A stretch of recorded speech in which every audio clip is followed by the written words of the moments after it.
पुरुषोत्तम काळे म्हणजेच वपू काळे हे मराठीतील एक प्रसिद्ध कथालेखक. आपल्या मनाच्या विविध रंगछटांचे अनेक बारकावे आपल्याला त्यांच्या कथांमध्ये दिसतात. इतकंच नव्हे तर त्यातली पात्र आपल्याला आपल्या आजूबाजूला आढळतात. अशाच अचानक समोर आलेल्या भूतकाळातील प्रेमाबद्दलच्या त्यांच्या झोपाळा या कथासंग्रहातील ही एक लघुकथा झोपाळा.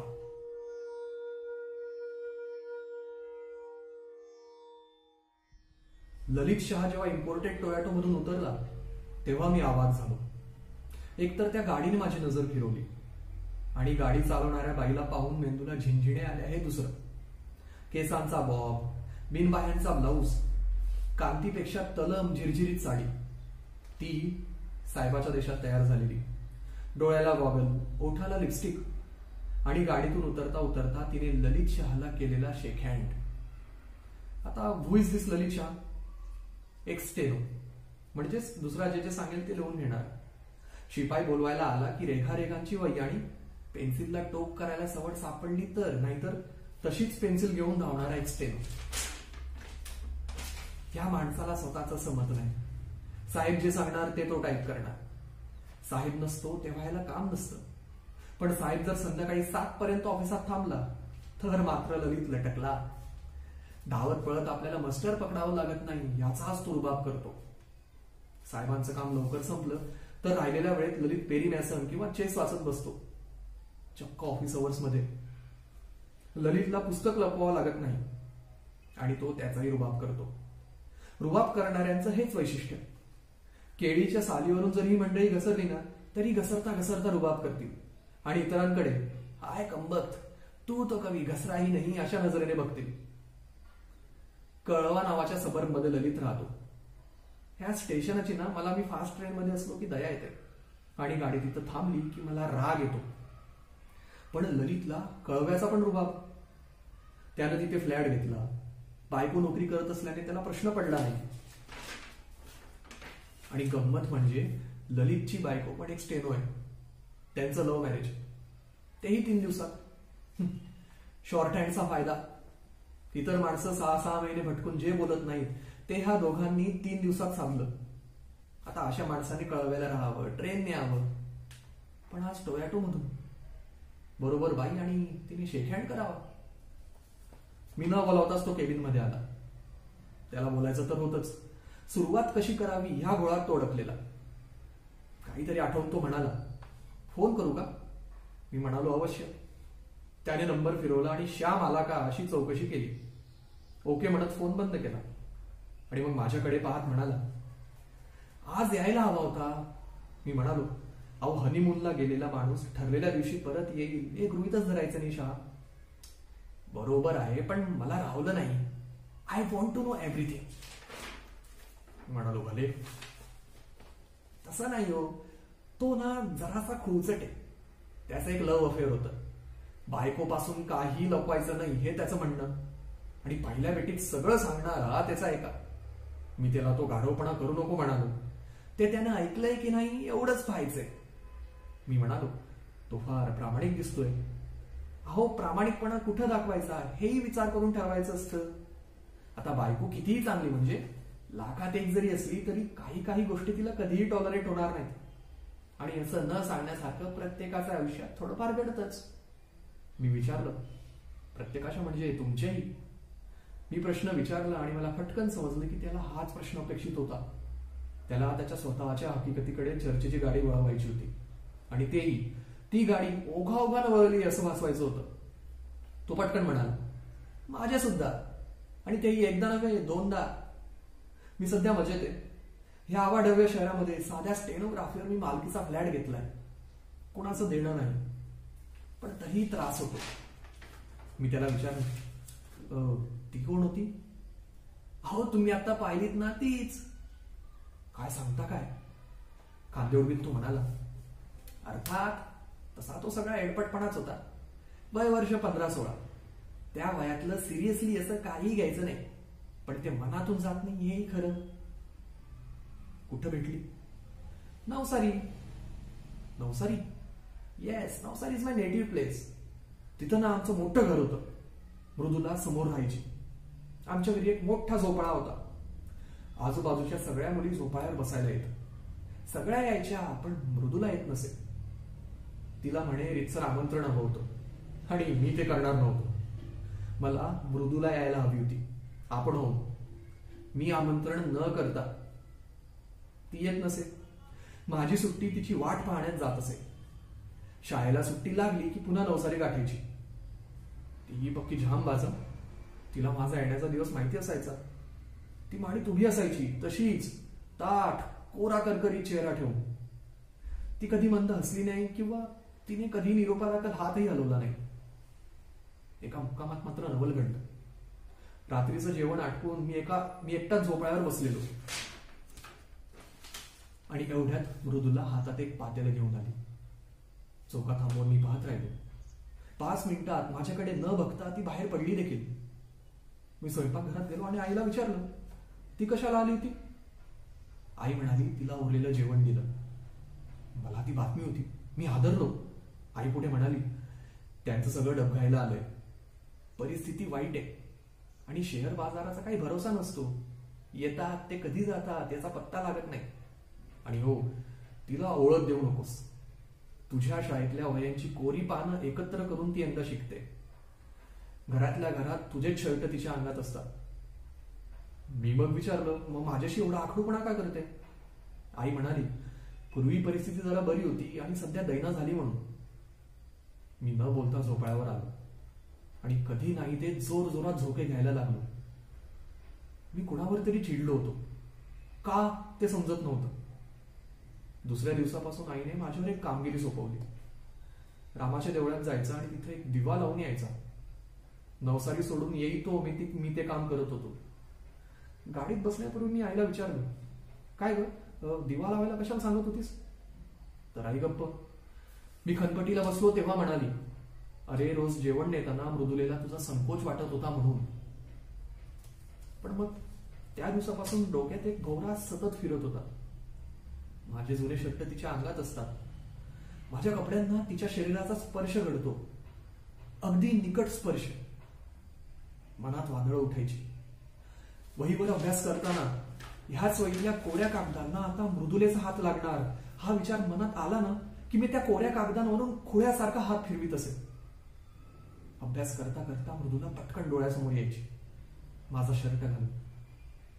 आणि मग फार त्रास व्हायचा. अंगातून वाफा निघायच्या. छे, it was really a torture.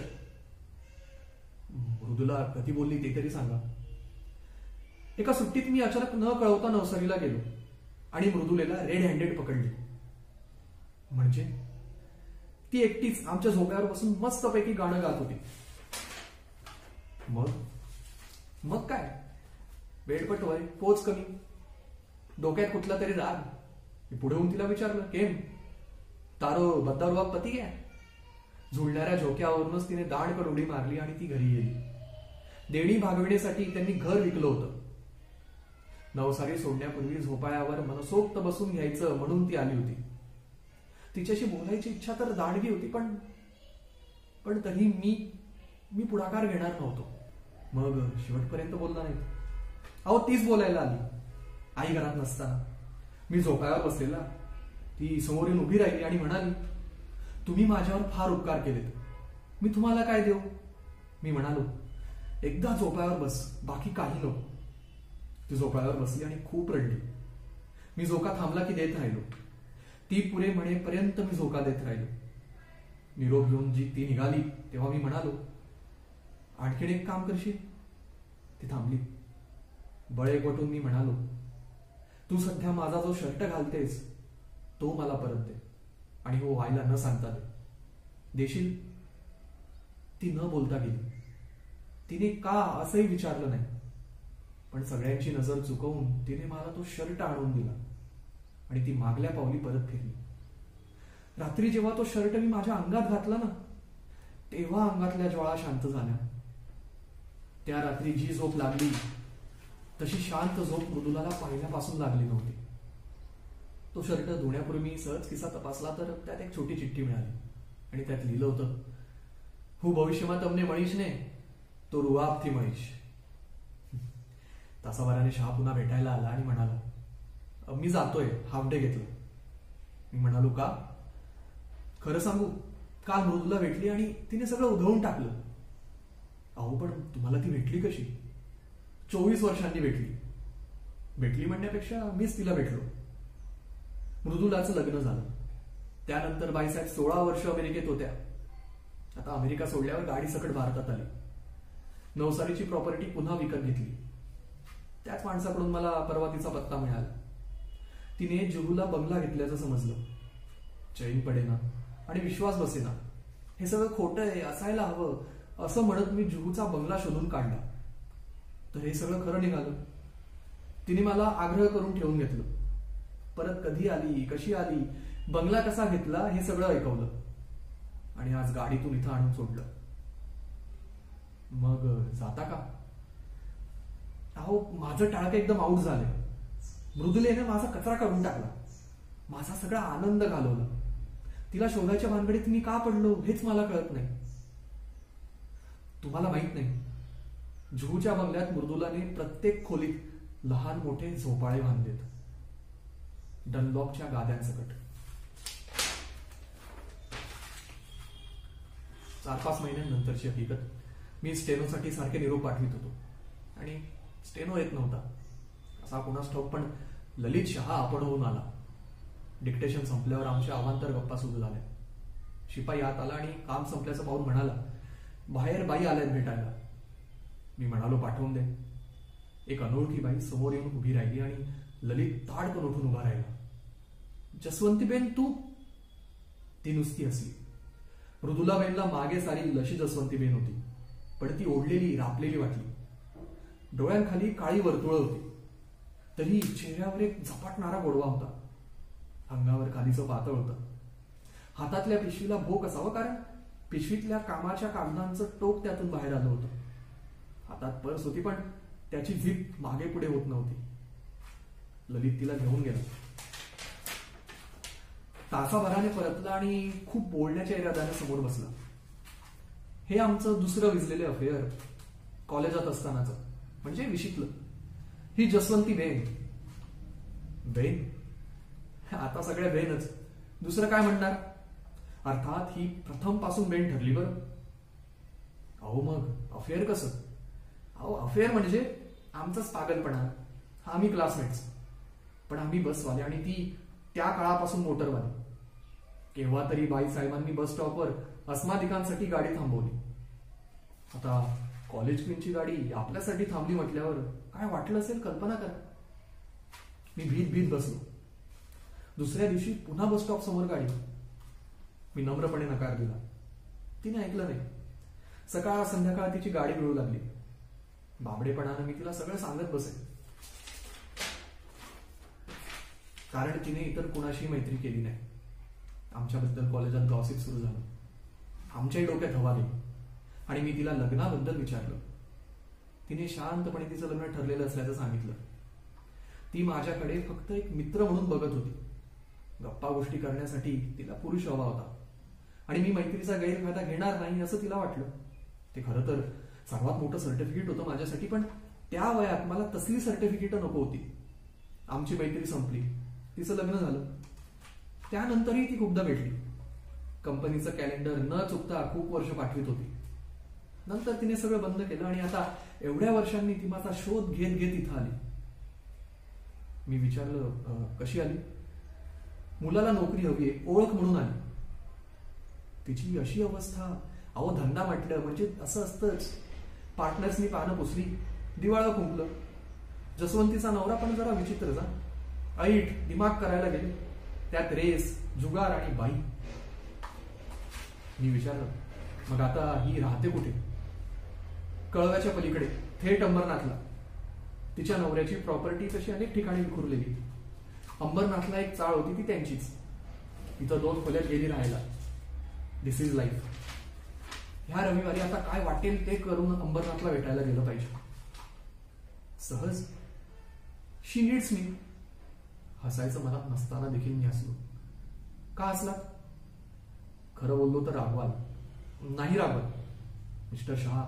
मला वाटतं तुमचं मृदुलावर पण प्रेम नव्हतं, तसंच जसवंतीबेनवरही. का? कशावरून? मृदुलाकडे पाहिल्यावर तुम्हाला आनंद व्हायला हवा होता आणि जसवंतीची परिस्थिती पाहून तुम्हाला त्रास व्हायला हवा होता. पण तुमच्या प्रतिक्रिया अगदी उलट्या आहेत. ललित म्हणाला, ते मला माहित नाही. मला फक्त एवढंच माहितीये की मृदुलापेक्षा माझी गरज ना जसवंतीबेनला जास्त आहे. ललित असं म्हणाला आणि त्यावर मी गप्प बसायला हवं होतं, पण मला गप्प बसवेना. मी म्हणालो, जसवंतीला तुमची जेवढी गरज आहे ना त्यापेक्षा तुम्हाला तिची जास्त गरज आहे. मला जे म्हणायचं होतं ते ललितला बरोबर समजलं. दिस इज नोटेड एवढंच बोलून तो ताठ मानेने केविनच्या बाहेर पडला.